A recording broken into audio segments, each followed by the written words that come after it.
लोकतंत्र में जनता की चुनी हुई सरकार इतनी मनबड़ हो गई है कि वो जनता से नहीं डर रही है।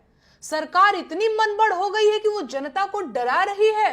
अरे धिक्कार है उस जनता पर जो अपनी बनाई सरकार से डरने लगे, और लानत है उस सरकार पर जो अपनी भाग्य विधाता जनता को डराने लगे। ये सरकार जनता की बनाई हुई है और जनता जब चाहे इसे बदल सकती है। सरकार जनता से है, जनता सरकार से नहीं।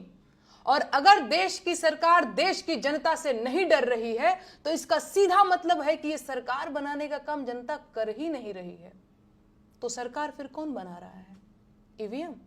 फिर तो हो चुका खेला। सरकार ईवीएम बनवा रही है और ईवीएम सरकार बनवा रही है। बढ़िया है फिर तो।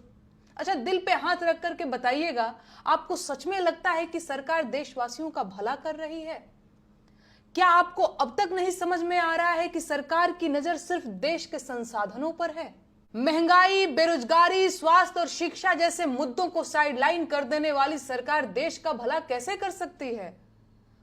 कुछ अंधभक्त और जाहिल किस्म के लोग मुझसे सवाल पूछ रहे हैं कि मैं होती कौन हूं प्रधानमंत्री से सवाल पूछने वाली? मेरी औकात क्या है? हैसियत क्या है मेरी? गजब सवाल है। अब क्या देश के प्रधानमंत्री से सवाल पूछने के लिए पहले मुझे प्रधानमंत्री बनना पड़ेगा? आप शायद भूल गए होंगे, लेकिन आपकी जेब में पड़ा एक कागज का टुकड़ा आपको ताकत देता है कि आप पूरे अधिकार के साथ देश के प्रधानमंत्री से सवाल पूछ लें। अपने सोए हुए दिमाग को जगाइए महाराज। आपका वोटर कार्ड आपको खाली सिम खरीदने के लिए नहीं दिया गया है, आपकी नागरिकता का एक दस्तावेज है, और वो उसके आधार पर रास्ते का एक गरीब मजदूर भी प्रधानमंत्री से पूछ सकता है कि साहब मैं अब तक गरीब क्यों हूं? अपनी ताकत को पहचानिए। इस देश के नागरिक हैं आप, गुलाम नहीं हैं। आजाद देश के आजाद नागरिक हैं आप। जागिए और पूछिए सवाल इन बड़ी गाड़ी और ऊंचे मकान वाले नेताओं से कि आप अब तक बेरोजगार क्यों हैं?